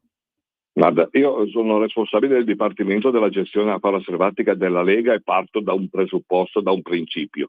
Gestire la fauna selvatica vuol dire l'uomo che si occupa della fauna selvatica in modo razionale e scientifico, tenendo conto che esiste l'aspetto bello, carino, docile e non docile, però la fauna selvatica va gestita a livello razionale, a livello scientifico. Il lupo dà un impatto, è bello, forse è più bello del cinghiale, però tutte e due sono animali che danno un impatto, uno forse più all'agricoltura semplice, l'altro fortemente all'allevamento, agli animali domestici. Ormai siamo a migliaia di cani, i nostri cani, che sono stati sbranati dai lupi, decine di migliaia, parlo a livello nazionale, di gatti che sono stati mangiati dai lupi, sbranati dai lupi. Allora c'è un impatto che è altrettanto forte come quello del cinghiale, e quindi va fatta una valutazione. Poi c'è il problema delle aree idonee del lupo confidente, perché l'hai detto bene tu, io ce l'ho in spiaggia nella mia regione, lo dico sottovoce perché sennò poi magari mi va anche a influire il problema del turismo, perché non piace a nessuno andare al mare e trovarsi il lupo in spiaggia, però li abbiamo così, li abbiamo sulle passeggiate a mare, di Varazze piuttosto che di Rapallo, voglio dire, viva Dio, va fatto qualche cosa. Non succede niente, non è che si apre la caccia al lupo e che il cattivo cacciatore bruzzone vuole andare a sparare ai lupi. Nel modo più assoluto e assicuro che i cacciatori italiani non hanno interesse del lupo, di andare a considerare il lupo animale cacciabile. Però c'è un impatto, come c'è per il cinghiale, come c'è per la nutria, per altri animali, che in qualche modo va affrontato. Con il declassamento si potrà affrontare. Prima, col particolarmente protetto, era praticamente impossibile affrontare questa possibilità. Certo, torneremo naturalmente sull'argomento. Io ringrazio il deputato della Lega, Francesco Bruzzone. Ciao Francesco, buon lavoro. Grazie a voi, buona giornata a tutti. Qui Parlamento. E qui la voce di Sammy Varin con il buongiorno rinnovato. 10 minuti arriverà Alessandro Morelli, sottosegretario di Stato, per cui se avete delle domande da fare, vai, inviatele al 340 67 09 659. Lo ripeto per i nuovi ascoltatori: 340 67 09 659. Vado, dove vado? Richiedete il vostro quotidiano preferito, 340 6709 659. Il quotidiano Il Giornale dedica un paginone a pagina 17: Rosa e Olindo è finita, no a un nuovo processo per la strage di Erba. I giudici, niente revisione. Il PG, ma che prove, solo congetture. Resta l'ergastolo per i coniugi Felice Manti, oggi nel paginone sul quotidiano Il Giornale, ma vedo dall'altra parte del vetro che è già arrivato Giulio Cainarca, che troverete intorno alle ore 10. Sono sul quotidiano Il Tempo e oltre a occuparsi naturalmente del saluto romano, le bugie dell'ex premier, il silenzio delle Dem, il flop dell'hashtag lanciato da Letta, l'ultimo atto di Prodi è il saluto romano, oltre che l'intervista a Lucetta Scaraffi a paternalismo irritante di Prodi, ma le compagne non si indignano, c'è il dibattito sulle prossime elezioni regionali. A pagina 5, il dibattito sull'Election Day regionali è scontro sul rinvio al 2026. Il PD attacca, Salvini non cambia niente. Dopo l'ipotesi di Piantedosi, i Dem si infuriano. Così si infrange la legge. Il vice premier difende Zaia. Se fosse per me, nessun limite ai mandati. Filippo Impallomeni, è guerra tra centrosinistra e centrodestra sullo svolgimento delle prossime regionali venete, e io aggiungo non solo quelle. In virtù dell'autonomia di tali elezioni, il centrodestra chiede lo slittamento dell'autunno dall'autunno 2025 alla primavera 2026. Non solo un risparmio di ingenti somme di denaro data la concomitanza con le elezioni del comune di Venezia, ma un modo per permettere al presidente della regione in carica di inaugurare e concludere le Olimpiadi che si svolgeranno a Milano Cortina. Sarebbe secondo me rispettoso del suo grande lavoro, non è che 6 mesi in più, 6 mesi in meno cambiano la vita, chiarisce il vice premier Salvini. La possibilità di uno slittamento delle elezioni non è stata esclusa neppure dal ministro dell'Interno, che dichiara realistica l'ipotesi e fa infuriare il Partito Democratico. E infatti più in basso Cristian Campigli intervista proprio Eugenio Giani, presidente della Toscana. Al voto a settembre-ottobre e nella mia coalizione spazio per Italia Viva e Grillini. Faremo tutte le valutazioni per definire i programmi elettorali. Il governatore toscano vorrei fosse la coalizione a fare il mio nome. Le sfide più urgenti, centralità della sanità pubblica, welfare con attenzione soprattutto verso i giovani, modernizzare le infrastrutture. Testo unico del turismo, non capisco perché sia stata eccepita l'incostituzionalità su una norma che offre ampia scelta alle amministrazioni. Se vi interessa, quest'oggi sul quotidiano Il Tempo, intervista a Eugenio Zani. Più interessante, secondo me, è il paginone, siamo sempre sul Tempo, di pagina 7, l'intervista ad Andrea Del Mastro, sottosegretario alla giustizia. Si parla del carcere, delle condizioni critiche in carcere. Siamo grati ad eroi invisibili. Il sottosegretario alla giustizia, risorse per oltre 10.000 nuovi agenti. Ora occorre risolvere il problema della mancanza di posti nei penitenziari. Il 200° anniversario della polizia penitenziaria, più fondi per abbattere il sovraffollamento in carcere, ecco la ricetta del governo. La premier, agenti che operano con responsabilità e dedizione. Alla cerimonia a Roma presenti il ministro Nordio e Del Mastro. Con un abbraccio a chi si trova in carcere e non ha fatto nulla, perché questa è la cosa veramente più grave. Pagina 11, strage di Erba, caso chiuso, niente revisione del processo, ma sul Tempo c'è anche Totti. Totti e il viaggio in Russia. Vado a Mosca da sportivo, ma se mi chiedono di rinunciare, l'ex capitano giallorosso pronto a saltare l'evento dello sponsor. Politica e VIP si dividono sull'opportunità della sua partecipazione. Il motivo del tour? L'8 aprile l'icona del calcio capitolino è stata invitata da un sito di scommesse sportive. Ieri ha rifiutato. Oh mamma mia! Ha rifiutato il tapiro d'oro. No! E adesso?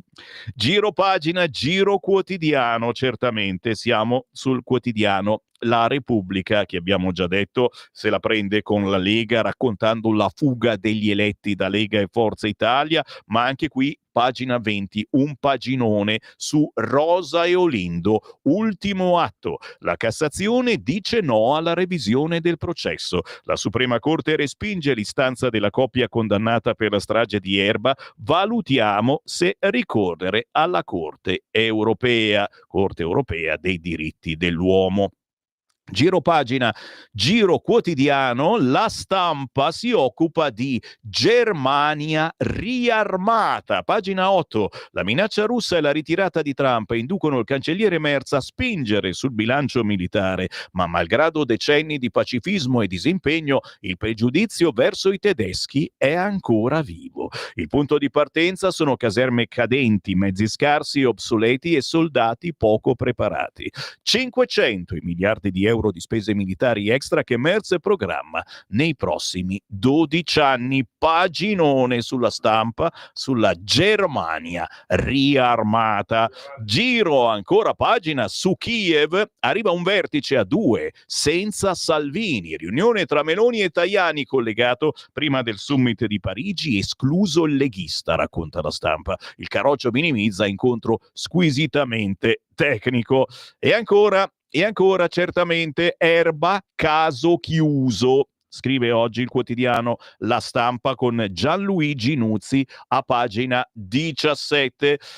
Ancora segnalazioni negli ultimi istanti prima della pausa, poi arriva Alessandro Morelli, vi dicevo gli spettacoli sulla Stampa con Liu Bosisio, Fantozzi non fa ridere, quello di ieri era timido, oggi usa il coltello, e poi naturalmente il quotidiano La Verità con l'Unione Europea che ci chiede di preparare le scorte e usa i sondaggi come spot al riarmo. Preparate le scorte che siamo tutti quanti in guerra. I cervelli al confino, e certamente dopo aver visto questa nuova clip con Romano Prodi che tira davvero la ciocca, se ti chiami Prodi anche la violenza di tipo patriarcale diventa giustificata. Stride la contraddizione tra la comunicazione istituzionale per cui dire cucini male è un abuso e il plauso all'ex premier.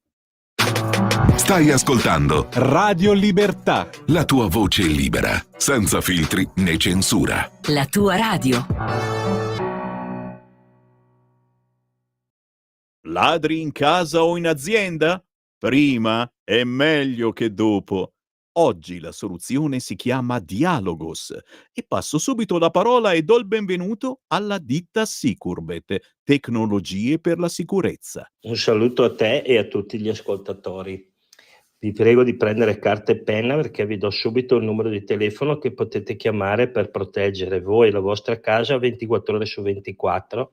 Questo è il numero di telefono che potete chiamare per il sopralluogo gratuito 389 11 89 705, ripeto 389 11 89 705. Vi ricordo che io rappresento Sicurbet, tecnologie per la sicurezza, siamo produttori dell'antifurto Dialogos, progettato e costruito interamente in Italia, antifurto che può gratuitamente essere collegato alle forze dell'ordine di zona, ovviamente previa vostra richiesta. E quindi cosa succede? Una volta installato l'allarme, che si installa senza fili, quindi non ci sono muri da rompere, lo potete tenere inserito giorno e notte a finestre aperte o chiuse senza nessun problema. Se avete degli animali in casa potete tenerli liberamente. Se l'allarme scatta vi avvisa immediatamente e avvisa chiaramente le forze dell'ordine qualora vi siate collegati. Ripeto il numero di telefono 389 11 89 705. Vi ricordo che l'antifurto è anche coperto da una garanzia integrale totale per 2 anni con sostituzione gratuita del prodotto nel caso si dovesse guastare. Una garanzia del genere so che non la offre nessuno, ecco, per cui voi valutate. Abbiamo varie soluzioni, chiaramente anche videocontrollo, quindi telecamere, sensori da giardino, telecamere intelligenti e via dicendo. Vi ripeto il numero di telefono che è 389 11 89 705. Un saluto a tutti e ricordatevi sempre che prima è meglio che dopo.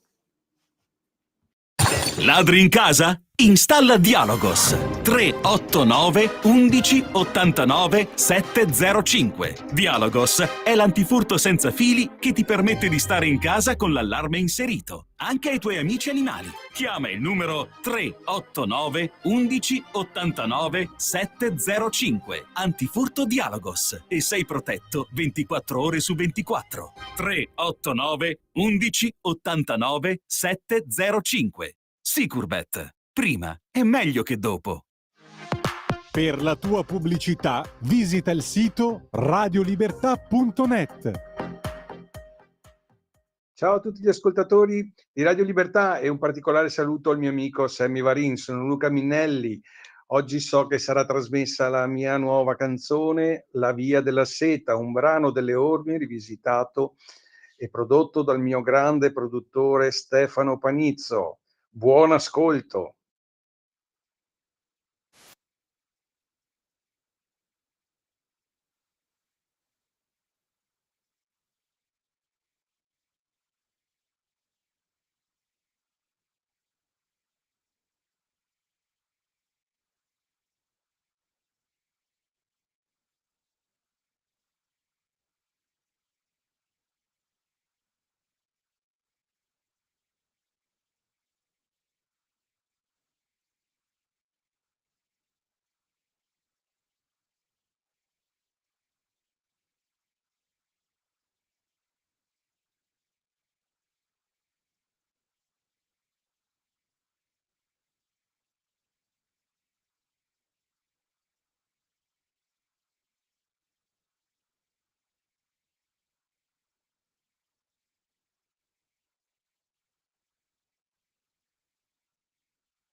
Splendida voce, quella di Luca Minnelli con La via della seta, riprendendo una canzone delle orme. Luca Minnelli è stato l'altra settimana Domenica in quest'ultimissimo progetto musicale, riprende il pezzo targato 2011 delle orme, arricchendolo di nuove suggestioni, ma chiaramente è in arrivo anche un album e non vediamo l'ora di ascoltarlo.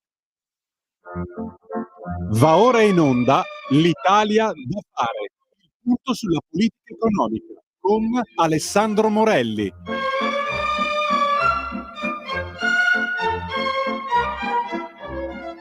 Così come non vediamo l'ora di ascoltare il sottosegretario di Stato alla Presidenza del Consiglio, Alessandro Morelli. Buongiorno.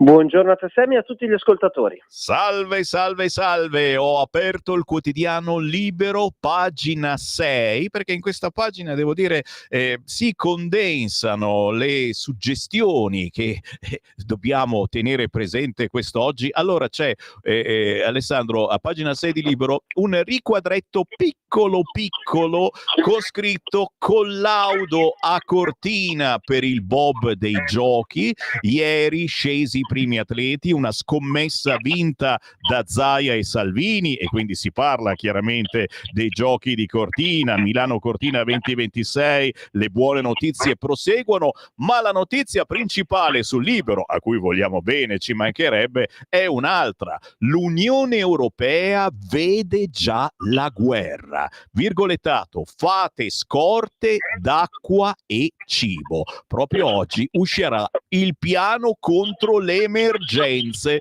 dell'Unione Europea. Tutti quanti pensiamo alla pace, ci stiamo lavorando. L'Unione Europea pensa alla guerra. Qua mi fermo e vediamo da dove preferisci partire, Alessandro.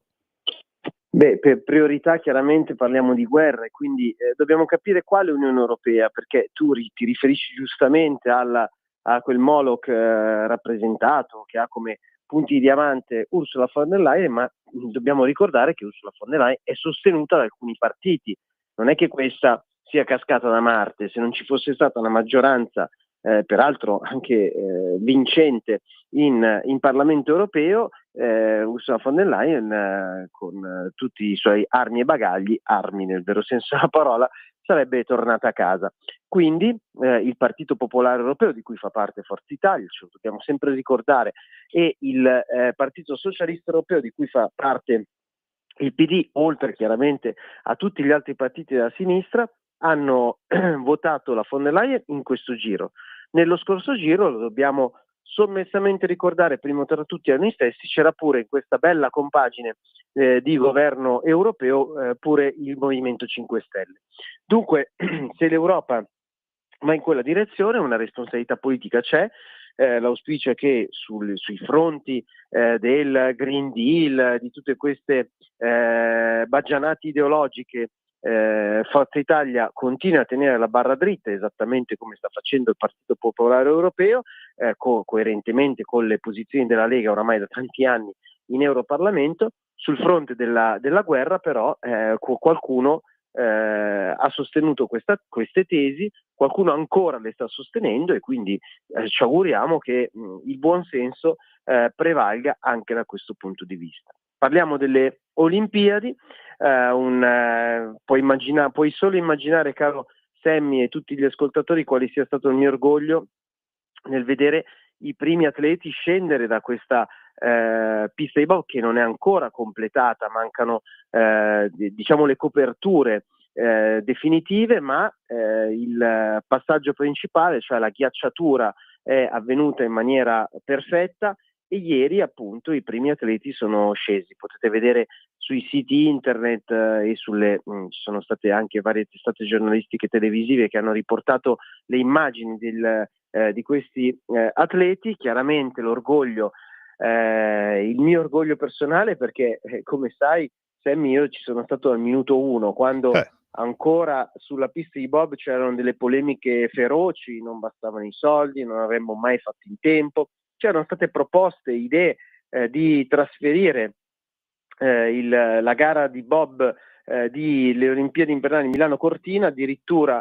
vabbè, ci sarebbe stata anche l'ipotesi, l'avremmo anche concepita l'ipotesi di un piano B in Piemonte, ma qualche matto voleva che la proposta arrivasse fino alla Svizzera, all'Austria, addirittura qualcuno ha proposto nei mesi scorsi di andare negli Stati Uniti. Ora, come dice Salvini, giustamente i gufi rimangono stavolta sì appollaiati, perché abbiamo vinto questa partita. Chiaramente, come dicevo, la pista di bob non è ancora completata, però questo step era uno step per noi fondamentale, perché a questo punto il CIO, cioè il Comitato Olimpico Internazionale, prende atto che la pista di bob c'è.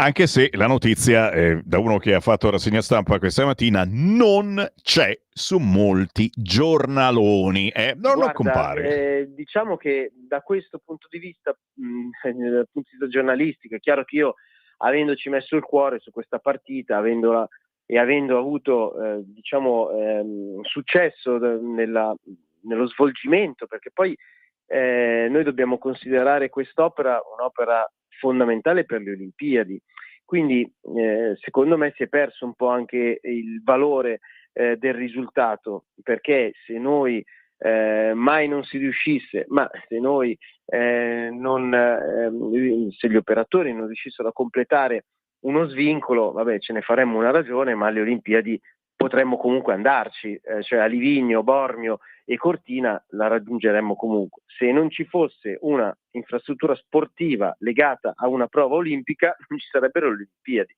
Quindi questo è stato proprio, diciamo, un giro di boa fondamentale.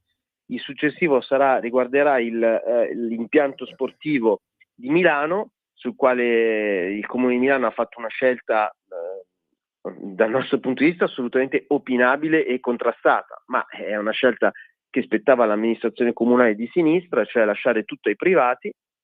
Oggi i privati lamentano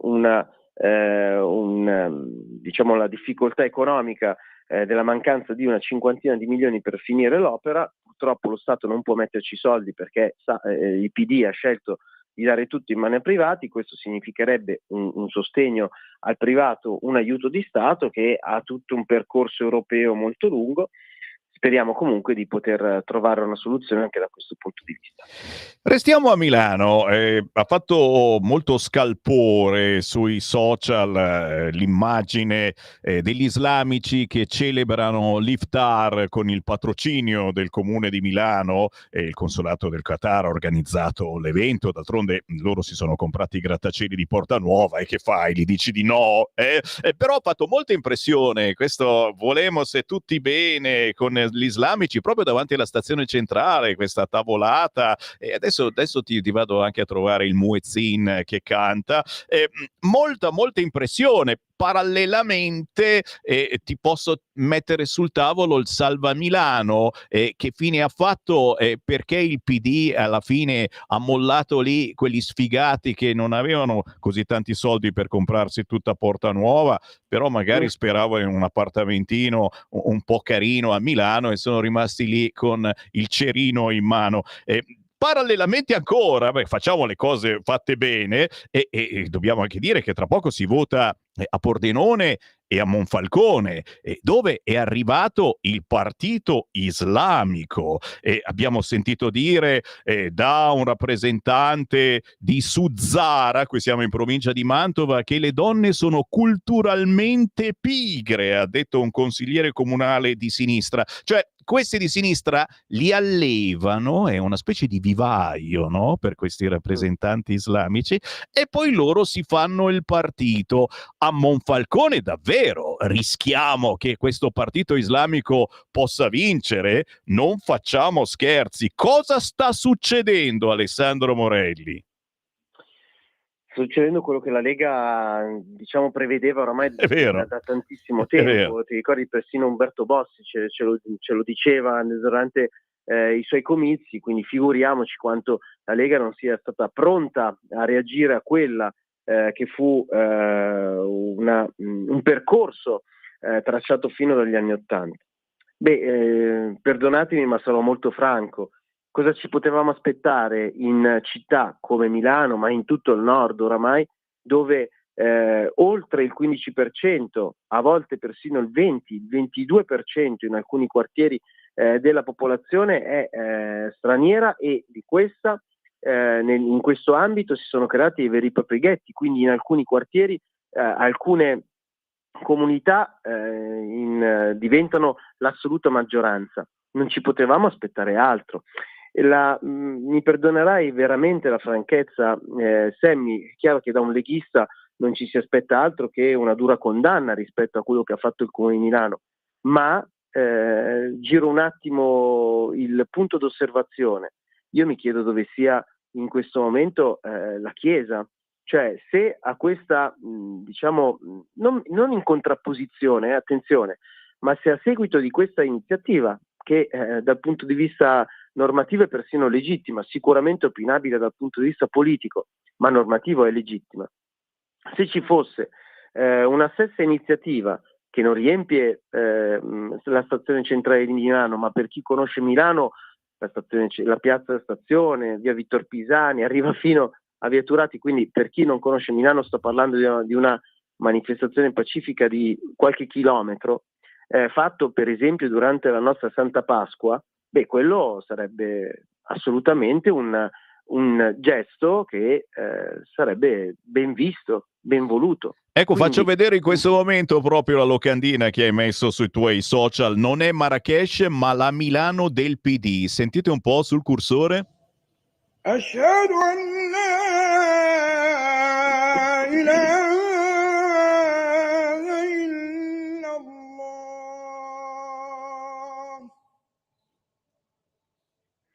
أشهد أن محمدا. E lascia cantare il muezzin, non interrompere il muezzin, Morelli, se no fai agenzia. Gli islamici celebrano l'iftar, quando scende il sole possono ricominciare a mangiare davanti alla stazione centrale di Milano. Vai Alessandro.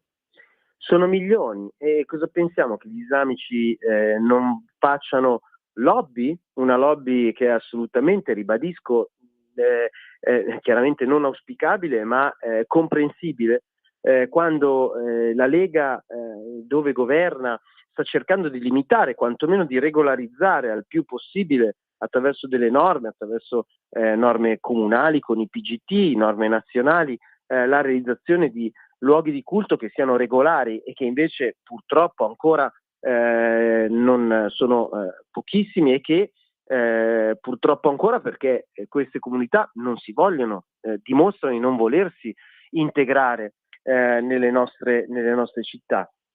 Dunque, che cosa ci possiamo aspettare se non la costituzione di partiti, come dicevi giustamente, in alcune realtà? Ti sottolineo che a Milano già c'è stata una eletta nella scorsa percorso amministrativo del PD di Beppe Sala, proprio nelle file del Partito Democratico, una signora che veniva in consiglio comunale con il suo velo e chiaramente teneva delle posizioni evidentemente pro-Islam. Ma di cosa ci dobbiamo stupire? Il percorso, esattamente come quell'esponente pakistano, magari anche italiano, anzi anche italiano evidentemente, perché sennò non si sarebbe potuto candidare, che è stato eletto nelle file della sinistra. Prima vengono eletti nelle file della sinistra perché hanno bisogno di un contenitore che permetta loro di candidarsi. Oggi presentano addirittura dei partiti perché in coerenza con quanto con quelle che sono le loro necessità stanno facendo lobby, e quindi si presentano con dei partiti che avranno dei simboli, porteranno delle proposte amministrative e politiche che sono esattamente coerenti con quelle dell'Islam, magari dell'Islam più radicale. Ti dicevo, la cosa che più mi rammarica è che immagino, non so se la curia milanese, le curie di Torino, di Bologna, delle nostre città, non per forza solo quelle grandi, stia realizzando delle manifestazioni che pacifiche, chiaramente, dei momenti, degli eventi che rappresentino la nostra Santa Pasqua. Questo si farà chiaramente nelle chiese, cosa che è assolutamente normale. Immagino, non mi pare, non mi risulta che ci siano degli grandi eventi, se non quella che chiaramente verrà protagonista il Vaticano, anche se come sappiamo purtroppo in questo periodo Papa Francesco ha le sue difficoltà di salute. Chiaro. Senti, e su Salva Milano cosa succederà? Perché con questi che hanno soldi, certo, dialoghiamo, diamo spazio, si comprano quartieri, e per quelli che di soldi ne hanno meno e volevano prendersi un appartamento... Ora Sala cerca di salvarsi la faccia anche di fronte ai cittadini. Oggi c'è una proposta che leggo sui giornali da parte di costruttori del pagamento di una sanatoria che, almeno per quello che leggo sui giornali, bisognerà approfondire chiaramente. Diciamo dal mio punto di vista può sembrare, perché è una lettura, ribadisco, assolutamente parziale, ma per come la vedo può sembrare più uno specchietto per le allodole, che cerca di risolvere solo dal punto di vista più mediatico che altro la soluzione, il problema, scusatemi, dei residenti che, giustamente, come facevi riferimento tu, hanno pagato degli immobili anche a volte in maniera molto salata al metro quadro degli immobili, anzi ora ci stanno pagando un mutuo ed erano totalmente ignari di quello che sarebbe potuto succedere e che poi purtroppo è successo. Oggi gli imprenditori, almeno un'azienda edile dice non riconosciamo l'errore, ma siamo pronti a pagare gli oneri di urbanizzazione che secondo la procura avremmo dovuto pagare al comune. Questo però non risolve la situazione, non sana la situazione, perché la norma è molto chiara, prevede che da un abbattimento ci sia la ricostruzione di un immobile, e purtroppo a Milano si è verificato la casistica per cui da un immobile industriale ci sono, come nell'esempio che sto riportando, sono stati costruiti 3 palazzi, uno addirittura di 45 metri di altezza, che chiaramente sono residenziali. Ora, il nostro auspicio è che si possa trovare una soluzione. Avevamo già fatto una proposta legislativa, immagino che prima o poi si ritornerà sulla strada che la Lega aveva annunciato e aveva chiesto di percorrere nel luglio scorso. Tanti messaggi, seri, meno seri. Uno serio. Sammy chiede a Morelli cosa ne pensa dell'estensione dell'articolo 5 che ci porterebbe in guerra da qui a qualche anno. La Meloni scherza o fa sul serio? Ma noi, come sapete, la posizione della Lega, non quella di Morelli, che chiaramente è coerente con quella della Lega, è no alle guerre, no alla guerra. E peraltro siamo partiti in questa trasmissione che tu giustamente hai detto la von der Leyen ci porta in guerra, ma contro chi ci deve portare in guerra? Perché in questo momento dobbiamo sottolineare come la Russia quindi Putin stia ragionando su una pace con al tavolo Donald Trump e l'Ucraina. Quindi non pare che ci sia alcuna ragione per cui la Russia, a noi non pareva fin dall'inizio, ma se anche fossimo stati convinti da quei grandi soloni della geopolitica internazionale che la Russia sarebbe stata disposta ad attaccare un qualunque paese NATO, cosa che non è avvenuta nel corso di questi anni, quindi un paese europeo, nel prossimo futuro, se anche fossimo stati convinti di questo, oggi la realtà ci dice che la Russia non ha alcuna intenzione, visto che sta facendo la pace con l'Ucraina. Quindi la domanda che mi pongo ed è assolutamente legittima, è l'Europa a questo punto che senza un esercito unico vuole andare contro la Russia, quindi vuole attaccare la Russia? Punto di domanda. È evidente che è una domanda, cioè solo il ragionamento che qualcuno sta ponendo in questa direzione, in quest'ottica, è un ragionamento idiota, perché non esiste una paura, uno spauracchio di un possibile attacco russo, non esiste a qualunque paese europeo, non esistendo peraltro un esercito europeo che possa andare a contendere i territori con la Russia, visto che se la Russia attaccasse un paese NATO, come sappiamo tutti, la NATO, proprio per gli accordi internazionali, sarebbe costretta a intervenire. Dunque, che la Russia attacchi un paese NATO, diciamo, è piuttosto veramente anche solo l'ipotesi è una pura follia, perché non attaccherebbe la Polonia, l'Italia, la Francia o qualunque altro paese, seppur non confinante, ma attaccherebbe tutti i paesi NATO, Stati Uniti e Turchia compresa. Quindi di cosa stiamo parlando? Dai. In un minuto l'ultimo argomento, molto meno serio, ma oggi è trattato comunque su molti quotidiani non di sinistra. Per noi non è certo un problema, per me e per Alessandro Morelli, i capelli. Ecco 30 secondi dell'ultima clip di Romano Prodi che ha davvero tirato i capelli alla giornalista. Ve la trasmetto. Limitata, corretta, estesa caso per caso, non dogmaticamente in linea di principio. Ma che cavolo mi chiede? Io ho mai detto una roba del genere in vita mia? È un passaggio del manifesto di Ventotene. Lo so benissimo, signora, credo, non sono mica un bambino, sa. Ma era nel 41. Proprietà privata deve essere abolita, limitata, corretta. Li fa davvero zam zam sui capelli alla giornalista. Alessandro Morelli. Ecco, questa è la dimostrazione plastica. Mi dispiace che un uomo di 85 anni chiuda la sua carriera in questo modo. È la dimostrazione plastica di quello che noi abbiamo sempre detto. Prodi è un pallista, perché lui ha cercato di salvare il salvabile dicendo che aveva solo toccato sulla spalla la giornalista. Avrebbe fatto molto meglio a chiedere immediatamente scusa, si sarebbero chiuse le polemiche. Invece il video che meritoriamente dei colleghi sono riusciti a trovare e stanno esponendo dimostra quanto Prodi sia stato in questa occasione un bugiardo, esattamente come la Lega dice e afferma di questo personaggio che purtroppo nella politica è stato protagonista per decenni e oggi viene ritenuto il padre nobile del Partito Democratico e della sinistra intera, sia stato un pallonaro per tanti anni. Purtroppo, dicevo, così si chiude la carriera anche politica di un professore che oggi, ancora una volta, la Lega, ancora una volta la Lega può dire abbiamo sempre avuto ragione. Alessandro Morelli, sottosegretario di Stato. Grazie Alessandro, buona settimana. Grazie a tutti voi. Avete ascoltato